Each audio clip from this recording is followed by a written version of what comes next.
Educational creativity চ্যানেলে সকলকে স্বাগত। আজ ৩২,০০০ শিক্ষক শিক্ষিকার যে মামলাটি ছিল কোর্ট নাম্বার ১১-তে, সেই মামলা ১৫তম দিনের শুনানি শেষ হল। খুব গুরুত্বপূর্ণ তথ্য, আজকের শুনানিটা খুবই ভাইটাল শুনানি শিক্ষক শিক্ষিকাদের পক্ষে এবং দুটিরই পক্ষে।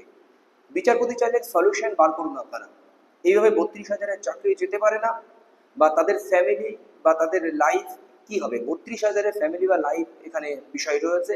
আপনারা সলিউশন বার করুন। এখানে কিন্তু কোর্ট বারবার অ্যাডভোকেটের উপরে ডিপেন্ড করে বলছেন আপনারা সলিউশন বার করুন। এখানে কোর্ট কি করতে পারে এরকম একটা পরিস্থিতিতে? আমি এখন সব বাতিল করে দিলাম। এখানে ট্রেন নন ট্রেনের একটি ভাইটাল বিষয় কিন্তু আজ উঠে এলো। বিস্তারিত বলবো এই ভিডিওতে। আর আমার চ্যানেলে নতুন হলে অবশ্যই চ্যানেলটি সাবস্ক্রাইব করে বেল আইকনটি প্রেস করে কিন্তু পাশে থাকবেন। প্রথমে আপনারা জানেন যে কুমারজ্যোতি তিওয়ারি সিনিয়র অ্যাডভোকেট, উনি আজকে সওয়াল করেছিলেন। উনি এডুকেশন ডিপার্টমেন্টের যে কিছু রুলস বা যে West Bengal primary teacher recruitment rules নিয়ে আলোচনা করেন, 2B 2L 2S এডুকেশন দপ্তরের প্যানেল ভ্যাকান্সি, এই সমস্ত বিষয় নিয়ে প্রথমে তিনি শুরু করেছিলেন। রুলস 4/5 ভ্যাকান্সি নিয়ে যে কথাটি বলেন, তো এখানে ভ্যাকান্সির সঙ্গে যে রুলস 4 কোথায় সদৃশ আছে সেটাই কিন্তু বিচারপতি প্রথমেই বলতে পারেন। এবার এছাড়াও সবচেয়ে গুরুত্বপূর্ণ বিষয় সিলেকশন অ্যাপয়েন্টমেন্ট নিয়ে তথ্য উঠে আসেন, এবং প্রথম দিকে তিনি রুলসগুলো নিয়ে আলোচনা করেন। রুলস 7 সিলেকশন কমিটি এবং সাব কমিটি তৈরি। সিলেকশন কমিটি কার্যকরী অনুযায়ী সিলেকশন কমিটি যেটি বলবেন, মেন সিলেকশন কমিটি বোর্ডের দ্বারা সাব কমিটি সেইভাবে কাজ করবেন, এটা ভাবে নির্দেশ দেন। Rules 8/5 separate council wise panel প্রকাশ করতে হবে, সিলেকশন কমিটি তৈরি করবে। এটাই এটাই বিষয়, সিলেকশন কমিটি তৈরি করবে এবং এটা সেপারেট কাউন্সিল অনুযায়ী প্রকাশ করতে হবে। এটাই কিন্তু রুলস 8/5 বলা হয়, সেটা করা হয়নি। আর যেটি কি থার্ড পার্টি দ্বারা এই প্যানেলটি প্রকাশ করা হয়েছিল, যেখানে সিলেকশন কমিটির উপর চরম দায়িত্ব দেওয়া হয়েছিল প্যানেল প্রকাশ করার, সেটা থার্ড পার্টি দ্বারা করা হয়। এটা কিন্তু সবচেয়ে গুরুত্বপূর্ণ বিষয়টা, একই বিষয় প্রতিদিন যেটি হতে আজকেও সেটাই হতো, কিন্তু দ্বিতীয় পর্যায়ে যখন সৌম্য মজুমদার সিনিয়র অ্যাডভোকেট বলছেন তখন খুবই গুরুত্বপূর্ণ ছিল, সেটি বলবো। রিজার্ভেশন পলিসির মান্যতা দেয়নি, যেখানে 2022 রিক্রুটমেন্ট 2009 রিক্রুটমেন্টে মান্যতা দিয়েছিল, সেখানে 2014 বা 2016 রিক্রুটমেন্টে কিন্তু মান্যতা দেওয়া হয়নি। এটাই কিন্তু তুলে ধরেছেন অ্যাডভোকেটের পক্ষ থেকে। এবং কল্যাণ ব্যানার্জি মাঝখান থেকে কিছু বলার চেষ্টা করেছিলেন, তখন লাইভ স্ট্রিমিং বন্ধ হয়ে যায়, আপনারা দেখেছিলেন, আমরা ওটা জানতে পারিনি। 8/9 রুলসে আনফেয়ার দেখা গেলে অ্যাপয়েন্টমেন্ট রিজেক্ট করা যায়, সেই অনুযায়ী এদের অ্যাপয়েন্টমেন্ট রিজেক্ট হয়েছে কোর্টের অর্ডারে। এটা বলতে চাই অ্যাডভোকেট। জজ বলেন হোয়াট ইজ ইউর আর্গুমেন্ট, কি আর্গুমেন্ট করছেন? তিনি বলেন যে সিলেকশন কমিটির উপরে ব্যাপক হারে পাওয়ার দেওয়া রয়েছে, তাও সিলেকশন কমিটি থার্ড পার্টিকে যুক্ত করেছেন। অ্যাপ্রুভাল অফ প্যানেল বোর্ড, প্যানেলের অ্যাপ্রুভ রুলস 9-এ বলা ছিল। এই সমস্ত জজ বারবার বিরক্ত হচ্ছিলেন। তরুণজ্যোতি তিওয়ারি এই কথাটি বলেছেন, আপনি কেন আর বলছেন? তো বলছেন আমি 15 মিনিটের মতো সময় নেব। অ্যাডভোকেট বলেন কুমারজ্যোতি তিওয়ারি, উনি বলেন 15 মিনিটের মতো, কিন্তু দেখা যায় যে উনি প্রায় সারাদিনটাই নিয়ে নেন। শেষে আধা ঘন্টা আমরা সৌম্য মজুমদার অ্যাডভোকেট স্যারকে বলতে দেখি। 22 নম্বরে আছে কি, কোনো ডিফিকাল্টিস মনে করলে West Bengal board of primary education তারা স্টেটের কাছে যেতে পারে, এডুকেশন ডিপার্টমেন্টে যেতে পারে এবং সলিউশন নিতে পারে, বিষয়টি কি আসে। তারপরে তিনি তরুণজ্যোতি তিওয়ারি মানে মানে কুমারজ্যোতি তিওয়ারি একটি কথা বলেন, 2 পার্টস আজকে আমার আর্গুমেন্টের বিষয়, যেটি হচ্ছে করাপশনের 2 পার্টস, অ্যাপটিটিউড টেস্ট ও ইন্টারভিউ। এটা নিয়ে খুব গুরুত্বপূর্ণ আজকে শুনানি হয়। 2016 রিক্রুটমেন্ট অ্যাডভার্টাইজমেন্টের নোটিশে রুলস 5-এ সিলেকশন কমিটি গঠন করে অ্যাপটিটিউড টেস্ট নেওয়া বা প্যানেল প্রকাশ করা, এই প্যানেল নিয়ে কিন্তু বিস্তারিত আজকে আলোচনা হয়। জজ বলেন হোয়াট ইজ ইউর হিন্টিং, থার্ড পার্টিকে দায়িত্ব দেওয়া হচ্ছে, কোনো কিছু মানা হয়নি, এখানে একাধিক করাপশন হচ্ছে। জজ একটি কথা বলেন যে 30 জন ইন্টারভিউয়ারের এখানে ডাকা হয়েছিল, কিছুজন বলছে ইন্টারভিউ হয়েছে, আমরা অ্যাপটিটিউড টেস্ট হয়েছে, কিছুজন বলছে অ্যাপটিটিউড টেস্টে আমরা সংজ্ঞাই জানি না। তাহলে এটার সমাধান কি করে আসতে পারে? জজ বারবার বলেন যে এই অ্যাপটিটিউড টেস্টের সঙ্গে করাপশনের যে কি লিঙ্ক রয়েছে, এটা আপনি উত্তর দিন। বা যে পার্টিসিপেন্ট, ধরুন আমি পার্টিসিপেন্ট, জাস্ট এইভাবে বোঝাচ্ছে আমি পার্টিসিপেন্ট, আমার এই পার্টিসিপেন্টের সঙ্গে এই ফ্রড যে যুক্ত, তার সঙ্গে লিঙ্ক কি? কারণ এখানে তো অনেক ফ্রেশ ক্যান্ডিডেট চাকরি পেয়েছে, তাদের অবস্থা কি হবে? তাহলে আপনি এই ফ্রডের সঙ্গে এই পার্টিসিপেন্টের কি লিঙ্ক রয়েছে, এটার উত্তর দিন। এটা জাস্ট বারবার জিজ্ঞাসা করেন, participant with fraud linking with entire fraud, এই এন্টায়ার ফ্রডের সঙ্গে একটি ফ্রেশ ক্যান্ডিডেটের বা কি লিঙ্ক রয়েছে। এরপরে জাজ বলেন হয় অরিজিৎ ব্যানার্জি আইডেন্টিক্যাল রিট, যে অরিজিৎ ব্যানার্জি যে রিটটি খারিজ করেছিলেন, সেই আইডেন্টিক্যাল যে রিটটি ছিল, সেই রিট বা যে আর্গুমেন্ট ছিল, মানে যেটা রেস জুডিকাটার কথা উঠেছিল, সেটাও কিন্তু আজকে আর্গুমেন্টে উঠে আসে।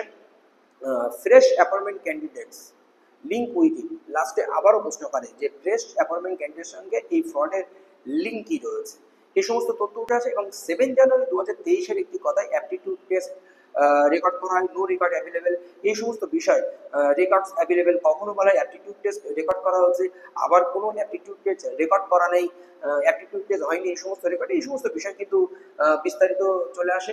এবং জজ বারবার বিরক্ত হচ্ছিলেন এবং হাসছিলেন যে একই বিষয় বারবার আসছে বলে। এবং যাদের 165 অনুযায়ী ডাকা হয়েছিল, বোর্ড সেই লিস্টটি খামবন্ধ আকারে জমা দিয়েছিল সিঙ্গেল বেঞ্চের কাছে, সিঙ্গেল জাজ ওখান থেকেই ডেকেছিল, এটাই উঠে আসে। 5 এপ্রিল 2023 প্রেসিডেন্ট কোশ্চেন, কারণ প্রেসিডেন্টকে ডাকা হয়েছিল কিসের জন্য, তাকে কিছু কোশ্চেন জিজ্ঞেস করবেন বলে সিঙ্গেল বেঞ্চ ডেকেছিলেন। Who publish the result and the prepare the result of 2016 recruitment process, single জজ কিন্তু প্রেসিডেন্টকে আক্স করেছিলেন, প্রেসিডেন্ট যার উত্তর দিতে পারেনি, সেই কারাপশন হয়েছিল এটা প্রমাণিত, কারণ প্রেসিডেন্ট তার উত্তর দিতে পারেনি, এমনকি রকেট সায়েন্সও সেই উত্তর দিতে পারেনি, এমনটাই অ্যাডভোকেট বলেন কুমারজ্যোতি তিওয়ারি, এটা কিন্তু উঠে আসে। এবং any third party agency are recruited for paper panel, মানে মানি ভট্টাচার্য মানে আর্কস্টাইল প্রেসিডেন্টকে কোশ্চেন করা হয়, উনি তারও উত্তর সঠিকভাবে দেওয়া হয়নি। তিনি বলেন যে আমরা সিলেকশন কমিটির মাধ্যমে আমরা দায়িত্ব নিয়ে করা হয়েছিল ইত্যাদি ইত্যাদি। Aptitude test was taken, reservation policy follow, তো উনি বলেন হ্যাঁ রিজার্ভেশন পলিসি যথারীতি ফলো করা হয়েছে। তখন জজ বলেন হ্যাঁ রিজার্ভেশন পলিসি একটা ম্যানারে দিতে হবে, তাকে চাকরি দেওয়া, জেনারেল ক্যাটাগরি বা এসসি ওবিসি ক্যাটাগরিতে চাকরি দেওয়া, যে কোনো জায়গায় তাকে সেট করা, সে দুই জায়গায় পাচ্ছে, যে কোনো জায়গায় তাকে সেট করা, এরকম একটি বিষয় জজ বলতে চান।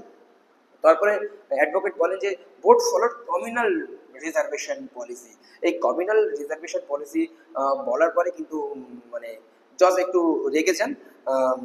এবার অ্যাডভোকেটও বলেন কুমারজ্যোতি তিওয়ারি হ্যাভ সার্কুলেশন, এখানে এটা সার্কুলেশন ছিল এই বিষয়ে। রাতুল বিশ্বাস বলেন না, এখানে নো সার্কুলেশন, এখানে কোনো সার্কুলেশন নেই। রাতুল বিশ্বাস এটা কিন্তু তুলে ধরেন অ্যাডভোকেট, মানে পর্ষদের পক্ষে অ্যাডভোকেট রাতুল বিশ্বাস বলেন এখানে কোনো সার্কুলেশন কিন্তু নেই।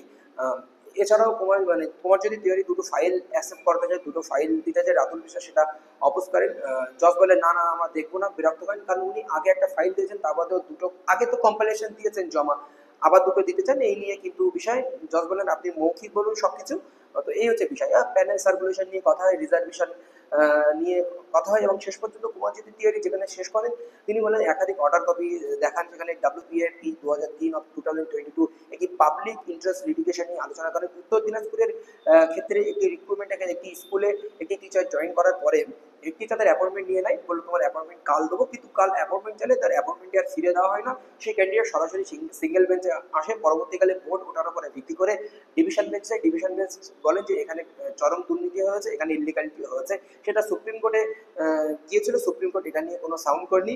এবং স্বদেশ দাস কেস, যে টেট রিক্রুটমেন্ট মানে টেটের মানে এটি টেট আর রিক্রুটমেন্ট দুটি আলাদা, টেট স্ক্যাম হচ্ছে, স্বদেশ দাস কেসে এটা উঠে এসেছে। এবং ফার্টিলাইজারের একটি অর্ডার উঠে আসে, প্রমোদ কুমার, যেগুলো আগে সব আলোচিত হয়েছে, একাধিক শিক্ষক শিক্ষিকাদের চাকরি বাতিল হয়েছে, সেই বিষয়টি কিন্তু এখানে উঠে আসে। তো এই বিষয়ে বিস্তারিত আলোচনা হয়। তারপরে আপনারা দেখেছিলেন যে সৌম্য মজুমদার স্যার বলতে এসেছিলেন, সেই সৌম্য মজুমদার স্যার কিন্তু এখানে বিস্তারিত কিন্তু আলোচনা করছিলেন। কুমারজ্যোতি তিওয়ারি বেশি বলার জন্য জজ এক প্রকার রেগে যাচ্ছিলেন। এবং তাছাড়া আমরা দেখেছি সৌম্য মজুমদার স্যারের যে জুনিয়র, উনি কিন্তু ডকুমেন্টস খুঁজে পাচ্ছিলেন না বলে জজ রেগে যাচ্ছিলেন তাড়াতাড়ি। এবং কোন ক্যান নম্বর থেকে ওনারা বলবেন সেই ক্যানটাই খুঁজে পাচ্ছিলেন, 5, 6, 7 না 8 এই সমস্ত ক্যান কনফার্ম হয়েছে কোন ডেটে সেটাও বলতে পারছিলেন, এই সমস্ত বিষয় কিন্তু উঠে আসে। এরপরে চলে আসে যে সৌম্য মজুমদার স্যার বলতে শুরু করেন যে অ্যাপটিটিউড টেস্টের বিষয়ে বলেন, তাছাড়া প্যানেল পাবলিকেশনের বিষয়টা উনি বলতে থাকেন যে বোর্ড রাইট আছে প্যানেল পাবলিকেশন করার, একটি প্যানেল পাবলিশ করবে, এই প্যানেল বোর্ড পাবলিশ না করে দুটি প্যানেল পাবলিশ করেছে, অ্যাডিশনাল প্যানেল পাবলিশ করেছে, একাধিক প্যানেল পাবলিশ করেছে, এই সমস্ত বিষয়গুলো উঠে আসে। এবং প্যানেল ওয়াজ নট পাবলিশ, এই বিষয়টি কিন্তু ওখানে উঠে আসে। বোর্ডকে চূড়ান্তভাবে প্যানেল পাবলিশ করতে হবে, সেই প্যানেল ডিপিএসসিতে পাঠাতে হবে, বোর্ড সেটি অনুমোদিত দেবে, এই কথাটি উঠে আসে। কিন্তু এখানে যে পয়েন্ট প্যানেল পাবলিকেশনের যে রুলস রয়েছে, সেই রুলসে সেখানে বলা হয়েছে বোর্ডকে একটা প্যানেল পাবলিশ করতে হবে, একটা অ্যাপ্রুভ করতে হবে, কিন্তু রুলস ইজ সাইলেন্ট। কারণ প্যানেল পাবলিশ সেটা ওয়েবসাইটে পাবলিশ করতে হবে না, সেটা হচ্ছে মানে ডিপিএসসি তাদের বোর্ডে মেরে দেবে, স্টিক বোর্ডে মেরে দেবে, সেই বিষয়ে কোনো এক্সট্রা ব্যাখ্যা কিন্তু করা নেই কিন্তু রুলসে, সেটা করবেন। তখন কিন্তু অ্যাডভোকেটের পক্ষ থেকে বলেন সৌম্য মজুমদার হ্যাঁ রুলস ইজ সাইলেন্ট, বিচারপতি বলেন হ্যাঁ রুলস ইজ সাইলেন্ট, এই বিষয়টা আছে। তো তখন বলেন যে এর সঙ্গে ইললিগালিটি প্রশ্নটা কোথায়, এটাও উঠে আসে। শেষে জজ ডিপিএসসি অনুযায়ী প্যানেল পাবলিশ তো হয়েছিল, এই কথাটিও উঠে আসে। তারপরে একটি সবচেয়ে ভাইটাল বিষয় ছিল আজকে, যে আপনারা সলিউশন বার করুন। সৌম্য মজুমদারকে বারবার বলেন যে আপনি সলিউশন বার করুন, অ্যাডভোকেট আপনারা সলিউশন বার করুন। এখানে গভর্নমেন্ট দুর্নীতি করেছে, 6-7 বছর ধরে চাকরি করছে, তার জন্য এতগুলো ছেলে মেয়ের চাকরি চলে যাবে। তাদের এটা খুব সেন্সিটিভ বিষয় যে 32,000 ফ্যামিলি এবং 32,000 লাইফ নির্ভর করছে, সেহেতু এই বিষয় নিয়ে খুব ভাবার বিষয়। তিনি আরেকটা গুরুত্বপূর্ণ বিষয় কথা বলেন, যে জজ শেষের দিকে জজই ম্যাক্সিমাম কথা যায় বলেন যে ট্রেন আর নন ট্রেন, ট্রেন ক্যান্ডিডেট একই রিক্রুটমেন্ট থেকে চাকরি পেয়েছে, একই স্ক্যাম হচ্ছে, একই অ্যাপটিটিউড টেস্ট, সেই ট্রেন্ডের কোনো টাচ করা হলো না। এখানে আনট্রেন্ডের চাকরি বাতিল করতে হবে। আমার তো তাহলে পুরো রিক্রুটমেন্ট প্রসেস এখানে বাতিল করে দিতে হবে, 42,000-কে বাতিল করতে হবে, এই বিষয়টি কিন্তু এখানে উঠে আসে। তাহলে এখানে সৌম্য মজুমদারের স্যারের যে জুনিয়র অ্যাডভোকেট, তিনি বলেন এখানে ট্রেন আসবে না, ওদের আলাদা 15 নম্বর, এখানে লড়াই আনট্রেন ভার্সেস আনট্রেন। জজকে বোঝানোর চেষ্টা করেন। তখন জজ আবারও বলেন যে একই তো রিক্রুটমেন্ট, একই সব কিছু, ট্রেনটা টাচ করা হয়নি, তাদের তো সেম অ্যাপটিটিউড টেস্ট। যদি স্ক্যাম বা ফ্রডের কথা বলা হয়, তারা সেই সেম রিক্রুটমেন্টের মধ্যে কোনো ট্রেন্ড এখানে অভিযোগ করেনি। তাহলে আমি সব কিছুকে বাতিল করতে দেবো, কী করে বাতিল করবো আমি এখানে? কারণ কোনো ট্রেনকে পার্টি করা হয়নি, কোনো ট্রেনকে সলভ করেনি, সেই ট্রেনকে আমি বাতিল করে দেবো? তাহলে আনট্রেন ক্যান্ডিডেটকে চাকরি বাতিল করতে হলে ট্রেন ক্যান্ডিডেটকেও চাকরি বাতিল করতে হবে, এই কথাটাও কিন্তু উঠে আসে। তাহলে ট্রেন্ডে পার্টি করতে হবে। জাস্ট জজ উদাহরণ দেন যে ট্রেন্ডের চাকরি বাতিল করতে হবে, ট্রেন্ডের পার্টি করবো, বা ট্রেন্ডের পার্টি করলে আরো লং টাইম লাগবে, এই সমস্ত বিষয় কিন্তু আজ উঠে আসে। গভর্নমেন্টের দুর্নীতির জন্য এতজনের চাকরি যাবে, এই ট্রেন নন ট্রেন ভার্সেস একটা বিষয় চলে আসে। কিন্তু মানে অ্যাডভোকেটরা বোঝানোর চেষ্টা করে এটা আনট্রেন ভার্সেস আনট্রেন্ডের লড়াই, ট্রেন্ডের সঙ্গে কোনো লড়াই নেই। তখন জাজ বারবার বলে তাহলে কি ট্রেন্ডেরও তো করতে হবে, আমার ট্রেন্ডেরও তো পার্টি করতে হবে। এই সমস্ত একটা বিতর্কিত বিষয়, আরও বিস্তারিত আলোচনা হয়, আপনারা যারা শুনানি দেখেছেন তারা বুঝতে পারবেন। তো যে বিষয়টা এখানে দাঁড়াচ্ছে, আজকের দীর্ঘ হয়তো শুনানি দেখে যেটা বোঝা গেল, যে 32,000-এর চাকরি বাতিল হওয়াটা সহজে চাকরি বাতিল হবে না। কারণ বাতিল করাটা অনেক বড় প্রসেসিং। জাস্ট অ্যাডভোকেটের উপরে ছেড়ে দেওয়া হলো যে আপনারা সলিউশন বার করুন। 11 তারিখ এই মামলার পরবর্তী শুনানি রয়েছে। এই হচ্ছে আপডেট। পরবর্তী পুঙ্খানুপুঙ্খ আলোচনা অবশ্যই আপনাদের সঙ্গে করবো আমি।